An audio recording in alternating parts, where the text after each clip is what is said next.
तो किल के बाद राघव का एक और जबरदस्त प्रोजेक्ट आ चुका है 11/11 and trust me this series was mind blowing. सोचो आपको एक ऐसी पावर मिल जाती है जिसके चलते आप पास्ट में जाकर चीजों को ठीक कर सकते हैं, जिससे कि आपका फ्यूचर भी चेंज हो जाएगा। आई नो सुनने में ये बिल्कुल भी पॉसिबल नहीं है, लेकिन इसी पे बेस्ड है ये series 11/11। Time travel, fiction and fantasy. 2016 का बंदा एक वॉकी टॉकी के थ्रू 2001 में बात कर सकता है और पास्ट की जानकारी उससे ले सकता है और फ्यूचर में होने वाली चीज़ों को बदल सकता है। बट इन दोनों में है एक कॉमन कनेक्शन कि दोनों ही बंदे पुलिस के हैं और पास्ट और प्रेजेंट के केसेस को सॉल्व करने में ले रहे हैं एक दूसरे की हेल्प। सीरीज का नाम है 11/11 और 11/11 इस सीरीज का नाम इसलिए है क्योंकि जो ये ट्रांसमिशन है वॉकी टॉकी के थ्रू, ये ठीक रात को 11:11 पे शुरू होता है। लेकिन मज़े की बात तो ये है कि पूरे दिन में से सिर्फ उन्हें 1 मिनट का ट्रांसमिशन मिलता है। तो पहली बार राघव यानी युग की बात होती है ठीक 15 साल पीछे एक बंदे से, और वो ऐसा केस होता है जो आज तक 15 सालों में किसी ने सॉल्व नहीं किया होता।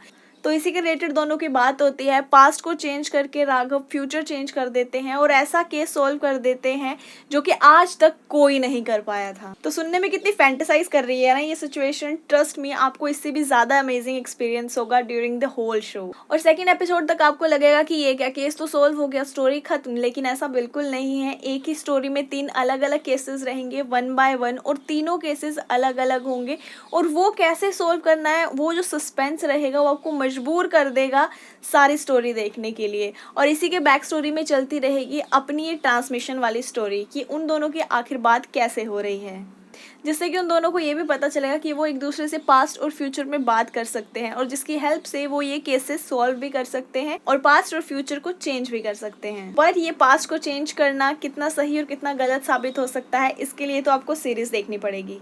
एक एपिसोड के एंड में जो सस्पेंस छोड़ा है वो आपको मजबूर कर देगा सेकंड एपिसोड देखने के लिए। बड़े आराम से आप बिंज वॉच कर सकते हो। एक एक एपिसोड 40 से 45 मिनट का है। एक एक करके सारे एपिसोड आप कैसे देख लोगे आपको पता भी नहीं चलेगा। कम से कम 6 से 7 घंटे तो लगेंगे। बट एक एक एपिसोड का एंड जिस तरीके से होता है सेम उसी सस्पेंस के साथ सातों के सातों एपिसोड निकल जाते हैं और फाइनल और 8th एपिसोड भी उसी सस्पेंस में छूट जाता है। तब आपको समझ नहीं आएगा कि अब हम क्या करें। शुरू से लेके एंड तक अब तक जितने भी सवाल आपके दिमाग में होंगे वो सारे के सारे सवाल बन के ही रह जाएंगे।